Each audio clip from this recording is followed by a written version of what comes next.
Why did a West African president order the release of 1 million rabbits into the wild savanna? Not as a joke, not as theater, but as policy, signed and sealed from the highest office of a country long dismissed as dusty, poor, and dependent.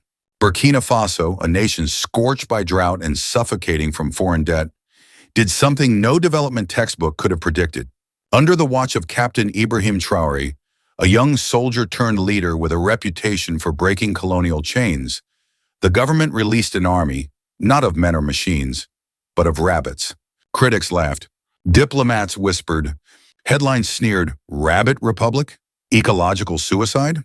But beneath the noise, something ancient stirred. A trickster tale reborn. A survival play in fur and silence. Stay with us. This story is not about rabbits. It's about revolution, memory, and the long-awaited return of African dignity. Subscribe now, because our future is written not in headlines, but in the choices we dare to make. Shall we begin?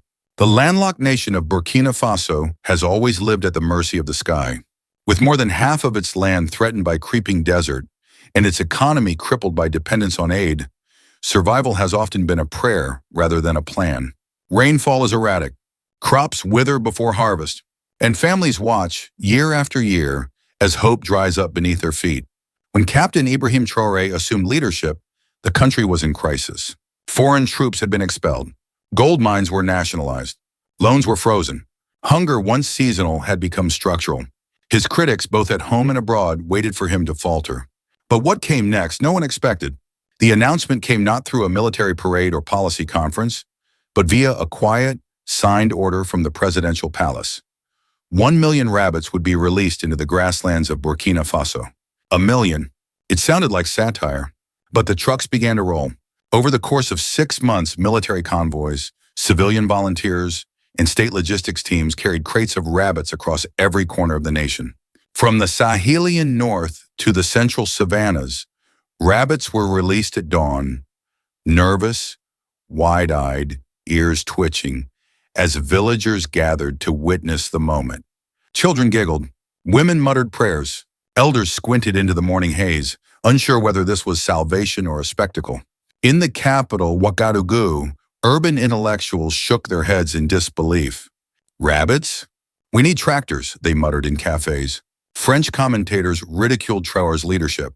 International think tanks issued grave warnings of an ecological collapse.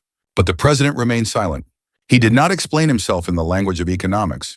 Instead, during a brief address in a village town hall, he looked straight into the eyes of the farmers and said, "We cannot feed our people with promises. Rabbits eat what our land already has. Grass, weeds, green waste. They multiply. They provide meat, fur, and fertilizer. One rabbit is fragile, but together they are a force." It was not a soundbite. It was a strategy. Traoré was playing a different game. Unlike past leaders who had begged for foreign grain or signed deals with distant donors, he chose biology over bureaucracy. Releasing rabbits was not just an agricultural experiment, it was an act of defiance against a world that believed African survival required permission. The mechanics of the release were staggering. Each convoy was tracked. Veterinary teams ensured the animals were healthy. Community liaisons worked with local elders to manage distribution sites. Nothing was random. The rabbits hit the soil running, and then everything waited. For days, nothing happened. Some rabbits died. Others disappeared into the bush. Hawks circled overhead. Jackals prowled at night. Some were caught, cooked, or sold before they even had a chance to burrow. But rabbits, as Traore understood, are not merely animals. They are multipliers. By the end of the second month, burrows had begun to appear. By the third, small colonies were visible from the roadside. Children chased them. Traders began asking about fur. And across the marketplace stalls of rural towns, a new scent began to rise. Roasted rabbit. Still, the world watched with skepticism. But in the villages where protein was rare and imports too expensive, people began to wonder, could this gamble become our answer? Only time would tell. But the rabbits were moving. Shall we follow them? At first, the noise was deafening. Western headlines pounced.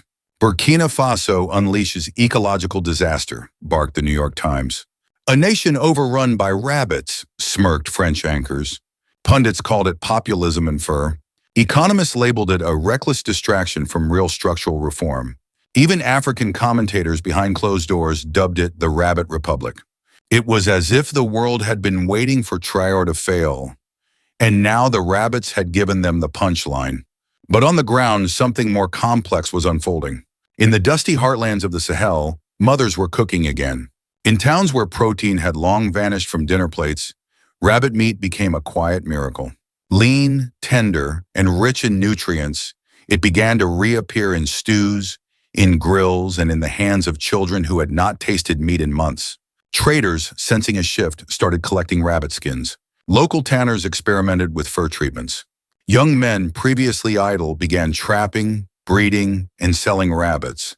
Women's cooperatives sprang up, swapping recipes, preservation techniques, and skin-curing methods. Entire microeconomies blossomed, not by design, but by instinct. This was no longer a headline. It was a harvest, yet the fears remained. In some regions, the rabbits multiplied too quickly. Crops of millet and sorghum came under siege from hungry mouths and gnawing teeth. Farmers panicked. Radio stations filled with angry calls. Photos spread online of threshed stalks chewed to the root. The same animals that were feeding villages were, in other areas, becoming pests. Traore did not hide. He stood before the nation, not with apologies, but with a plan. Rabbits are not chaos, he said. They are wealth that multiplies too fast for our systems, so we must adapt faster. He mobilized veterinarians and ecologists to train villagers in population control. New community councils were empowered to regulate rabbit densities.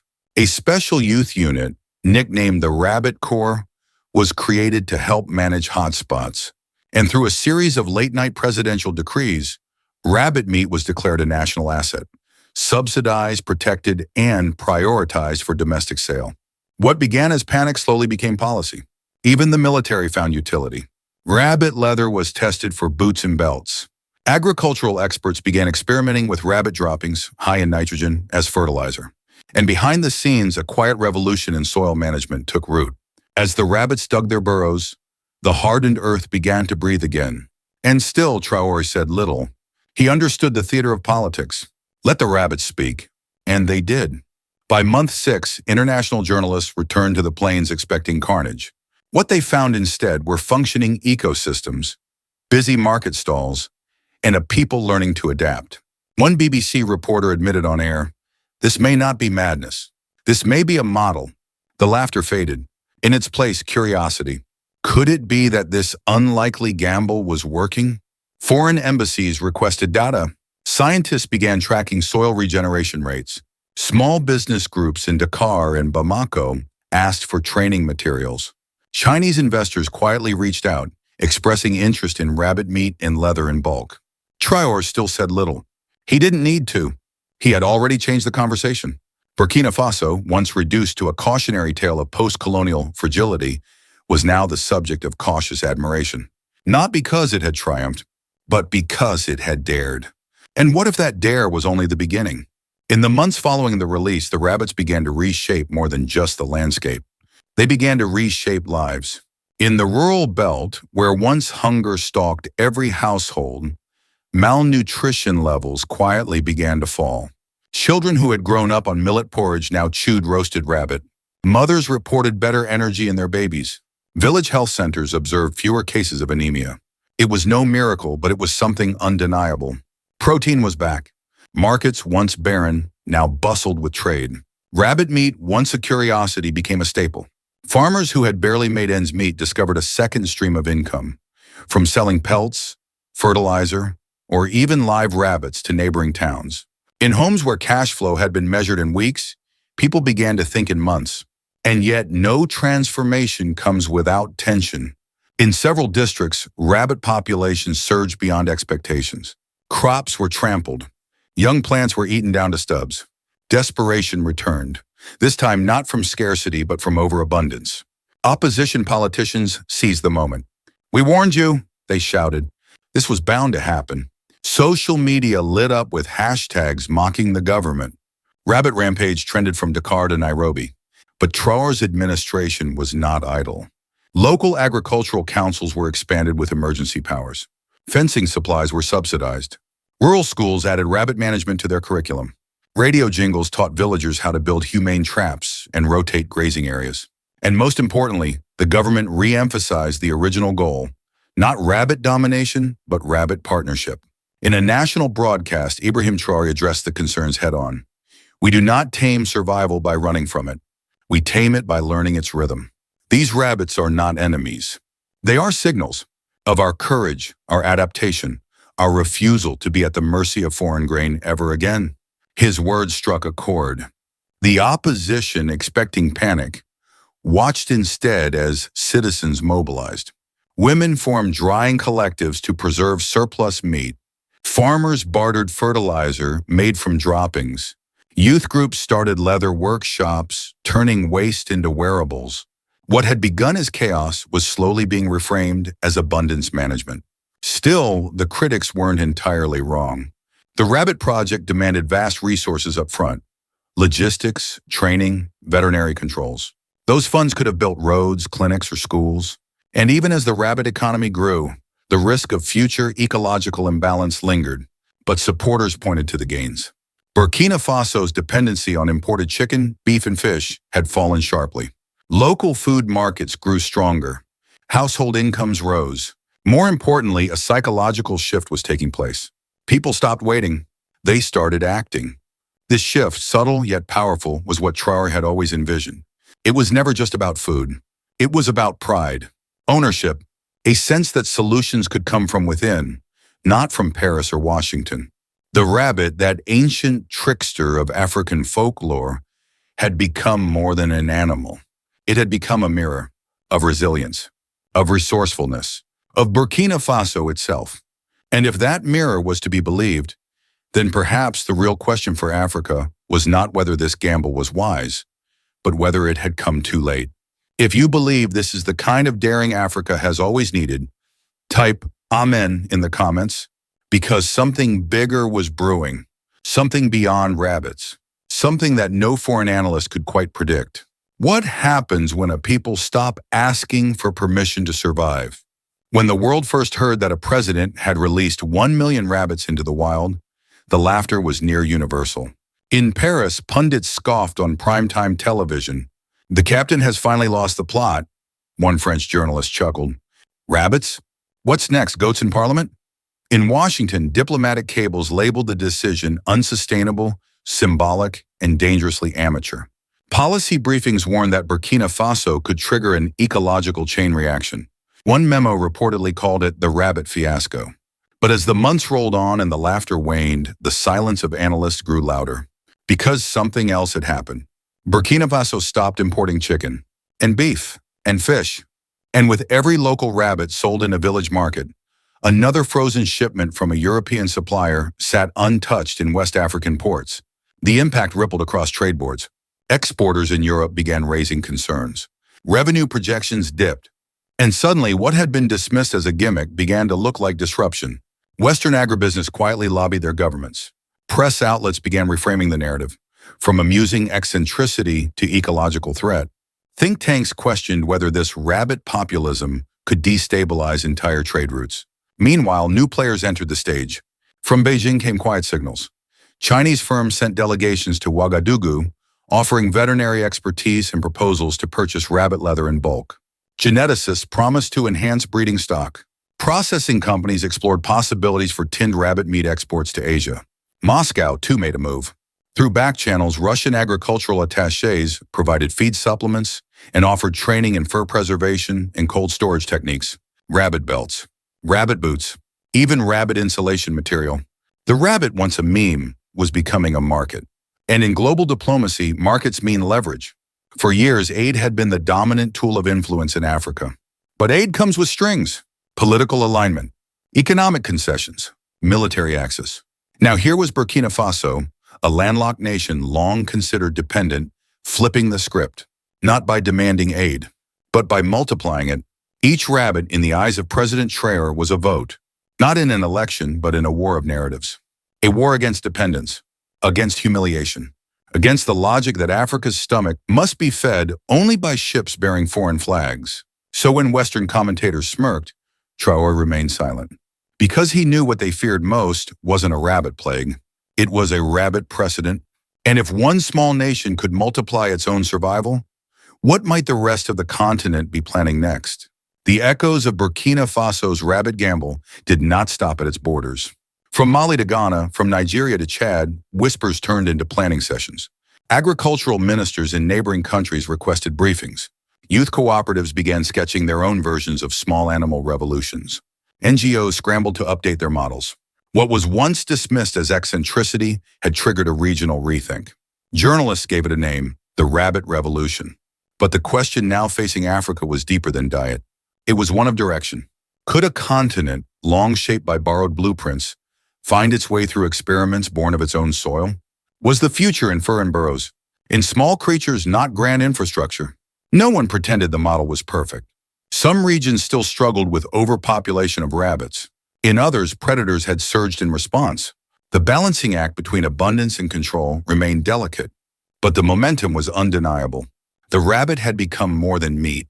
It was now memory, myth, metaphor. In West African folklore, the rabbit is never just prey. It is the trickster, the survivor, the one who slips past the lion, who outwits the hunter, who finds a way where none exists. By choosing the rabbit, Traore had not just launched an agricultural scheme, he had awakened a story every African elder knew. And perhaps that was the genius.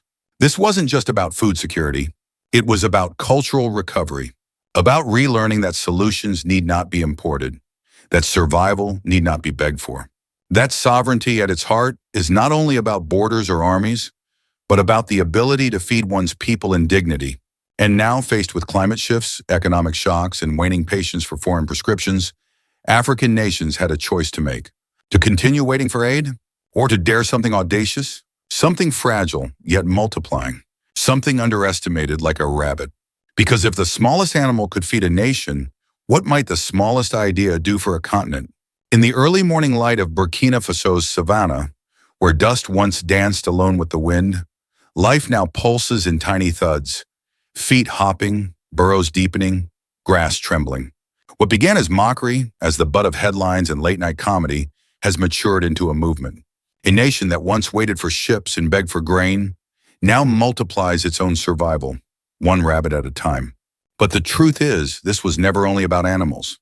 The release of 1 million rabbits was a release of something deeper, a buried belief that Africa could chart its own course. That innovation need not look Western to be worthy. That power could be small, silent, and covered in fur. In choosing rabbits, Ibrahim Traoré chose a metaphor. Fragile yet fast, humble yet multiplying, ridiculed until it wasn't. And in doing so, he redefined leadership, not as spectacle, but as courage. Not in declarations, but in decisions. Not with tanks or treaties, but with life. Soft, persistent, local. The world may still debate the wisdom of it all. Experts will still write policy papers.